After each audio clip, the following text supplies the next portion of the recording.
नारद शेष महेश विधि आगम निगम पुराण नेति नेति कही जा सुगुण करहि निरंतर गान। गोस्वामी तुलसीदास ने जब रामायण अपनी प्रादेशिक भाषा अवधी में लिखी तो उस पर बहुत विवाद हुआ, परंतु गोस्वामी जी ने अपना फैसला नहीं बदला, क्योंकि उन्हें इस बात का विश्वास था कि रामायण की कहानी आम इंसानों तक पहुंचनी चाहिए, ताकि उसमें जो कर्तव्य, त्याग और प्रेम के आदर्श दिखाए गए हैं, जो ह्यूमन बिहेवियर के आइडियल्स हैं, उनसे एक आम इंसान भी अपने जीवन का मार्गदर्शन पा सके, उसे जिंदगी का सही रास्ता मिल सके। रामायण एक धार्मिक ग्रंथ होने के अलावा एक सांस्कृतिक दस्तावेज है, एक ऐसा कल्चरल डॉक्यूमेंट है जो रंग, नस्ल, मुल्क और जाति की सीमाओं को पार करके आम इंसानों के दिलों पर इतना गहरा असर डालती है कि हर आदमी अपनी रोजमर्रा की जिंदगी में उसकी शिक्षा और तालीम से फायदा उठा सकता है। यही कारण है कि संसार की करीब करीब हर भाषा में इसका अनुवाद हो चुका है।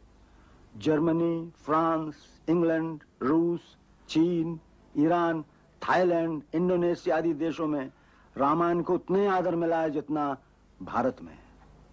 रूस में पिछले कई सालों से रामायण का नाटक स्टेज पर खेला जा रहा है। उधर इंडोनेशिया में रामायण वहां की लोक कथा, वहां के फोक आर्ट का एक इंपॉर्टेंट सब्जेक्ट है, बल्कि प्रमुख विषय है। उसका कारण है कि भारत ने दूसरों की धरती पर कब्जा करने के लिए कभी सेनाएं नहीं भेजी, फौजें नहीं भेजी। हमेशा भारत से गए शांति और दोस्ती के दूत, messengers of peace and love, जिन्होंने उनकी धरती पर नहीं, उनके दिलों पर कब्जा कर लिया। उन दूतों के साथ गई भारत के वीरों की कहानियां, उनके एपिक्स, रामायण जैसे महाकाव्य। उसका असर कितना गहरा था, इसका जिक्र करते हुए पंडित जवाहरलाल नेहरू ने अपनी पुस्तक में फ्रांस के एक हिस्टोरियन, एक इतिहासकार मिशेलेट के विचार इस प्रकार उद्धृत किए हैं। जिसे जीवन की अनुभूतियों की प्यास हो, वो इस महाकाव्य रूपी सरोवर के जल से अपनी प्यास बुझाए, जो सागर से भी विशाल है, जिसमें सूर्य का प्रकाश है, जिसमें एक निरंतर शांति, एक अनंत मिठास है। सबसे पहले महर्षि वाल्मीकि ने संस्कृत भाषा में रामायण की रचना की। यावत् स्थास्यन्ति गिर्यः सरितश्च महितले तावत् रामायण कथा लोकेषु प्रचरिष्यति। उसके बाद जब संस्कृत बोलचाल की भाषा नहीं रही, तो कवियों और संतों ने इसे बार बार अपने अपने समय और अपने अपने प्रदेश की भाषा में लिखा। दक्षिण की भाषाओं में रंगनाथ रामायण तेलुगु में लिखी गई।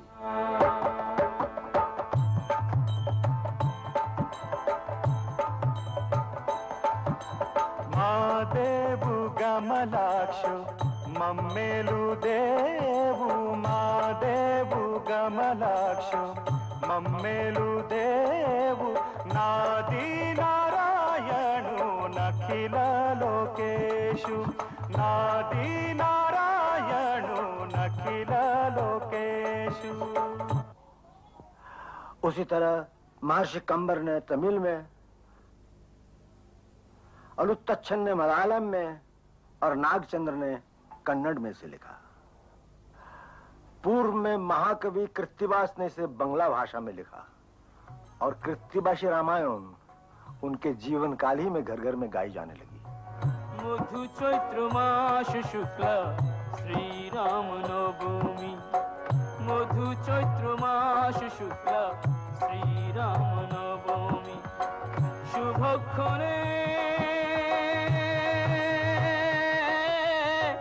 भूमिष्ठ हलेन जगत स्वामी, मधु चैत्र मास मास शुक्ल श्रीराम नवमी मधु चैत्र मास शुक्ल श्रीराम नवमी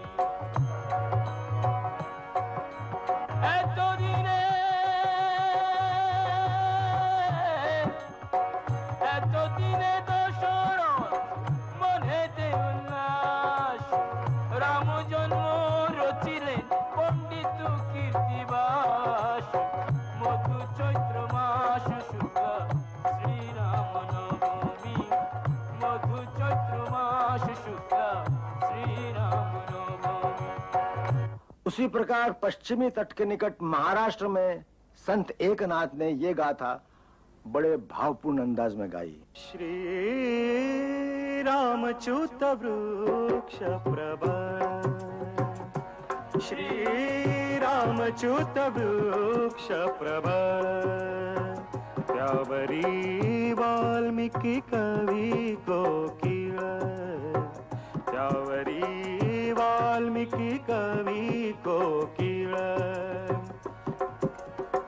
नारद वसंते कुटली कीळ नारद वसंते कुटली कीळ मधुराक्षरी सरळ आलाप केला श्रीरामच्युत वृक्ष प्रभर श्रीरामच्युत वृक्ष प्रभर। जैसा कि मैंने पहले कहा था, उत्तर में गोस्वामी तुलसीदास जी ने इसे अवधि में लिखा। सब जानत प्रभु प्रभुता सोई तदपि कहे बिनु रहा न कोई तदपि कहे बिनु रहा न कोई।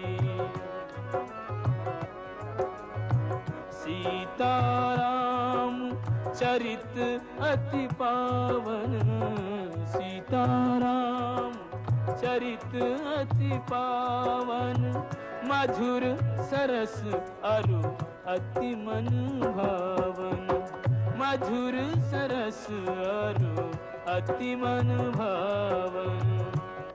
रामायण की कहानी इंसान के दिल में इस विश्वास, इस यकीन, इस फेथ को मजबूत करती है कि जब कभी जुल्म की ताकतें यानी ऑटोक्रेटिक पावर्स मानवता और इंसानियत को अपने पैरों तले कुचलने की कोशिश करती है, तो उस वक्त दुनिया में कोई ऐसी ताकत, कोई ऐसी विभूति इंसान के रूप में आती है जो जुल्म की ताकतों और उनके हथियारों का मुकाबला केवल अपनी सच्चाई, आत्मविश्वास और प्यार की भावना से करता है। रामायण की परंपरागत कथा इस बात पर आधारित है कि एक समय जब आतताई शक्तियां रावण के रूप में प्रकट होती है, जो अपनी ताकत के नशे में चूर धरती को अपने पैरों तले रौंदता चला जा रहा है, उस समय धरती, ऋषि, मुनि और देवतागण भगवान विष्णु के पास मदद के लिए जाते हैं और वो उनके पुकार से द्रवित होकर उनकी सहायता का वचन देते हैं। इस कथा से एक इंसान में सच्चाई के रास्ते पर चलने की हिम्मत आती है, क्योंकि उसे विश्वास होता है कि आखिर में हमेशा सच्चाई की जीत होगी और सारे संसार में एक ही नारा गूंजता रहेगा, सत्यमेव जयते, सत्यमेव जयते।